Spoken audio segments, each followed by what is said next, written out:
हर हर महादेव आप सभी को। तो आप सबका स्वागत है मेरे यूट्यूब चैनल शिव की दीवानी में। आई होप आप सब लोग ठीक होंगे।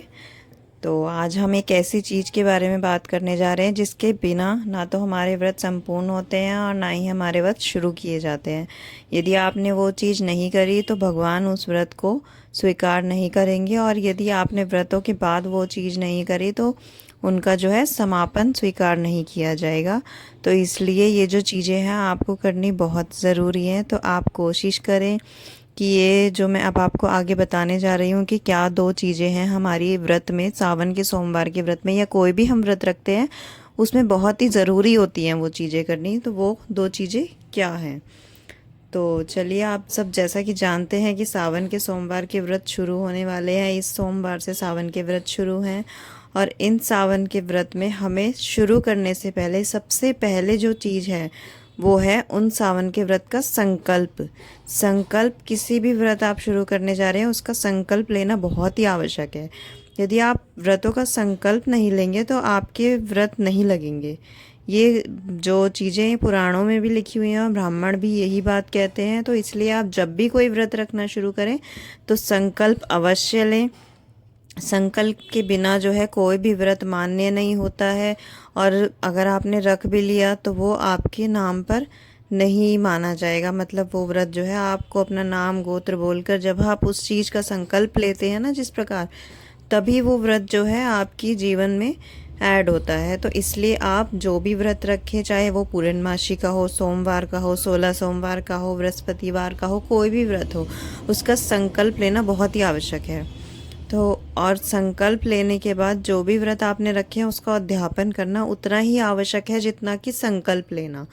तो इसलिए आप जब भी कोई व्रत शुरू करें तो सबसे पहले अपने मन में ये चीज़ लाएं कि मुझे इस व्रत का संकल्प लेना है। तो आइए मैं आपको बताती हूँ कि आपको सावन के सोमवार का संकल्प किस प्रकार लेना है और उद्यापन किस प्रकार करना है। तो सावन के सोमवार के संकल्प के लिए हमें सबसे पहले 4 चीज़ें लेनी है। थोड़े अक्षत लेने हैं, उसमें एक भी दाना टूटा हुआ नहीं होना चाहिए। जो चावल के दाने हैं वो बिल्कुल साबुत होने चाहिए। आखा दाना होना चाहिए, और आपको 10 रुपये 20 रुपये जितनी भी आपकी श्रद्धा है आप वो हाथ में ले सकते हैं। और थोड़ा सा गंगा जल लेना है। गंगा जल को हमारे यहाँ बहुत ही पवित्र माना जाता है सनातन धर्म में। गंगा जल के साथ ही आपको थोड़े से पुष्प लेने हैं। इसके बाद आपको क्या करना है, आपको जब भी आप सुबह व्रत रखेंगे सोमवार को, ये संकल्प आप सोमवार से ही, पहले सोमवार से शुरू करें, और सिर्फ ये आपको पहले सोमवार को ही लेना है। उसके बाद चारों व्रत आप रख सकते हैं, फिर चारों व्रत पर ये संकल्प नहीं लेना होता। तो जब आपका ये जो सोमवार आ रहा है उस दिन आप संकल्प लेंगे तो आप क्या करें, आप सबसे पहले अपने हाथ में थोड़ा सा गंगा जल डाल लें। ये विधि जो है आपको सीधे हाथ में करनी है, उल्टे हाथ में नहीं करनी है। इसका भी आपको ध्यान रखना है। तो सीधे हाथ में थोड़े से अक्षत ले लें, गंगा जल ले लें, और थोड़े पुष्प ले लें, और थोड़े से चावल डाल लें। और उसके बाद सीधे हाथ में ये सब पकड़ने के बाद या तो आप अपने पूजा के मंदिर के आगे बैठ जाइए। ये विधि आपको नहाने धोने के पश्चात करनी है, अपना व्रत शुरू करने से पहले। जब आप नहा धो लें तब आप ऐसा करें।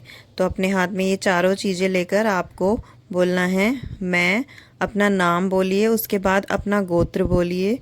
मैं माता पार्वती और भोलेनाथ के सावन के व्रत रखना शुरू कर रही हूँ या कर रहा हूँ, और प्रभु मेरे इन व्रत को स्वीकार कीजिएगा, और जो जो आपकी मनोकामना है वो बोलिएगा। मेरी ये मनोकामना है, इन्हें संपूर्ण कीजिएगा, और मुझे इन व्रतों को पूर्ण करने की शक्ति भी प्रदान कीजिएगा कि मैं इनको पूर्ण कर सकूं पूरे भक्ति भाव और समर्पण के साथ।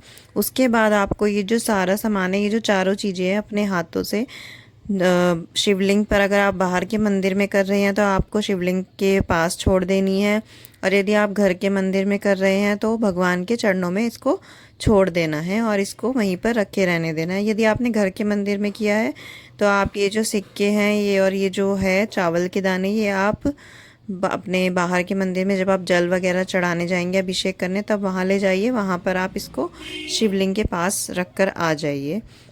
और यदि बाहर के मंदिर में कर रहे हैं तब तो कोई दिक्कत ही नहीं है। इस प्रकार आपको संकल्प लेना है।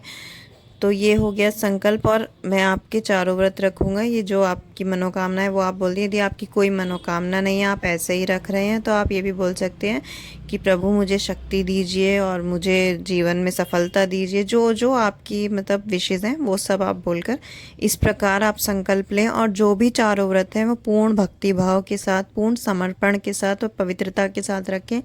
चारों सोमवार को आपको जलाभिषेक ज़रूर ज़रूर करना है।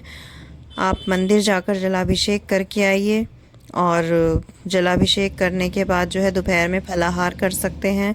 और शाम को आपको जो है आप कुटू का खा सकते हैं कुछ, या जैसे साबूदाना वगैरह बना है उसका खा सकते हैं। जैसे भी आप व्रत रखना चाहें वैसे आप रख सकते हैं।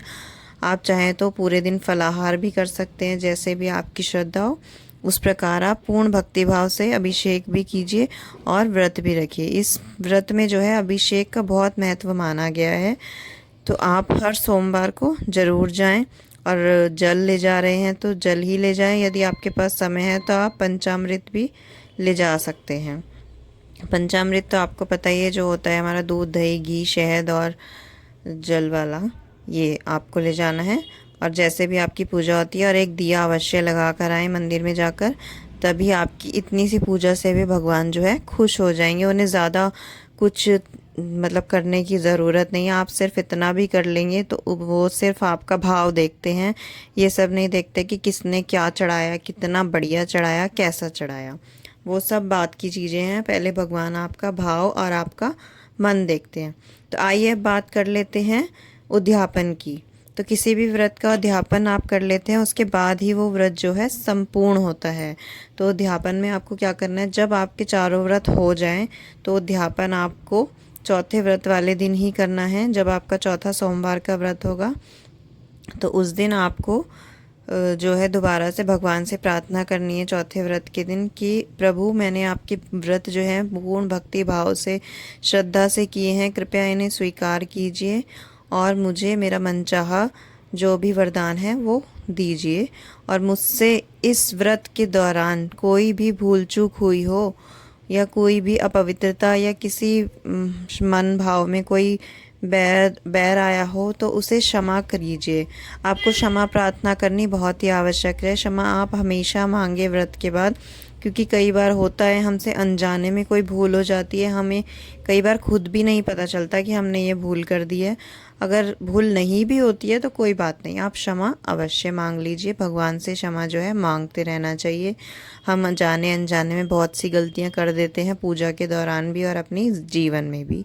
तो इसलिए आप क्षमा मांग लीजिए। और ये जो आपको क्षमा मांगनी है और ये जो आपको भगवान से उद्यापन करना है, ये सुबह तो आपको क्या करना है, सुबह आप एक एक रुमाल ले जा सकते हैं। जैसे आप शिवलिंग की, शिव परिवार की पूजा करेंगे, यदि आप चाहें तो पूरे कपड़े भी ले जा सकते हैं शिव परिवार के। जो शिवलिंग पर 4 लोग और बैठे रहते, जैसे नंदी जी बैठे रहते हैं, माता पार्वती होती हैं और कार्तिकेय जी होते हैं। और शिवलिंग, उनके वस्त्र ले जा सकते हैं और 5 वस्त्र आप उन पर चढ़ा सकते हैं। और यदि आपको वस्त्र नहीं मिल रहे हैं या आप इतना यथाशक्ति नहीं है आपकी, आप वस्त्र नहीं दे सकते, तो आप क्या करें, आप एक एक रुमाल ले लें, अच्छा सा या कोई साफ़ सुथरा कोरा रुमाल ले लें। एक एक रुमाल जो है कपड़े के स्वरूप में सबको चढ़ा दें। ये सुबह की पूजा में करना है आपको चौथे व्रत वाले दिन। और 3 जनेऊ ले आए, कार्तिकेय जी के लिए, गणेश जी के लिए और एक शिव जी के लिए। ये तीनों जनेऊ जो है तीनों को पहना दें आप एक एक करके, और एक एक फल जो है सबको चढ़ा दें।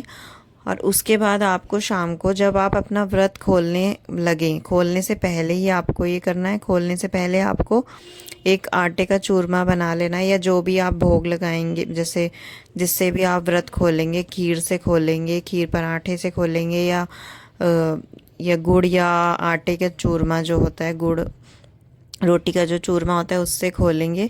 तो वैसे सबसे अच्छा जो उद्यापन का भोग है वो रोटी और गुड़ का चूरमा ही माना गया है। तो यदि आप उससे व्रत नहीं भी खोलेंगे तो आप गुड़ और आटे की रोटी का चूरमा बना लीजिए, उसमें थोड़ा सा देसी घी मिक्स कर लीजिए। उसको बनाकर आपको उसके 2 रोटी का बना लीजिए, बहुत है, तो उसको बनाकर आपको उसके 3 हिस्से करने हैं। वो तीनों हिस्से आपको मंदिर में लेकर आने हैं चढ़ाने के लिए। आपको शाम के समय करना है, प्रदोष व्रत में, प्रदोष काल में। उससे पहले आपको व्रत नहीं खोलना है, प्रदोष काल में करना है। शाम को, और दिया भी जलाना है शाम को आकर। उसके बाद आप ये तीन हिस्से जो हैं, 3 हिस्सों में से पहला हिस्सा आपको शिवलिंग पे चढ़ाना है। पहले तो आप तीनों हिस्सों वहीं रख दीजिए शिवलिंग भगवान जी के आगे, कि ये मेरा जो है उद्यापन मैं आज कर रही हूँ, मेरे व्रत को स्वीकार कीजिए और मुझे क्षमा प्रार्थना दीजिए। तो तीनों हिस्से आप वहाँ ले जाइए। उसमें से एक जो है शिवलिंग पर या भोलेनाथ हैं तो शिवलिंग नहीं है तो भोलेनाथ के चरणों में रख कर आ जाइए। दूसरा हिस्सा जो है वो आपको गाय को खिलाना है, और जो तीसरा हिस्सा है वो आपको प्रसाद स्वरूप अपने घर ले जाना है और आपस में सबको बांट देना है और आपको भी खाना है। इसके बाद आपको ये सब करने के बाद आपको क्या करना है, आपको जो भी आपकी यथाशक्ति हो, जो भी आप कर सकते हैं वो कुछ ब्राह्मण को दान में देना है। आप पैसे दे सकते हैं तो पैसे दे दीजिए, भोजन बना सकते हैं तो जीरे वाला भोजन बनाकर ब्राह्मण से पूछकर उनको दे दीजिए। और कुछ ना कुछ वस्तु, जैसे कुछ मंदिर में काम आने वाली वस्तु है, जैसे दूध है, दही, या फिर कुछ भी आसन भी दान कर सकते हैं आप, या दिया बाती भी दान कर सकते हैं, या जो भी मतलब आपकी यथाशक्ति आपको कहती है वो आप मंदिर में थोड़ा बहुत दान कर दीजिए या किसी गरीबों को दान कर दीजिए। ये भी एक अच्छा पुण्य का काम ही माना जाता है। तो इसलिए आप ये सब चीज़ें कीजिए, उससे आपके जो है उद्यापन संपूर्ण हो जाएगा। और उसके बाद यदि आप कोई और व्रत रखना चाहते हैं तो आप उद्यापन के बाद दूसरा व्रत रख सकते हैं।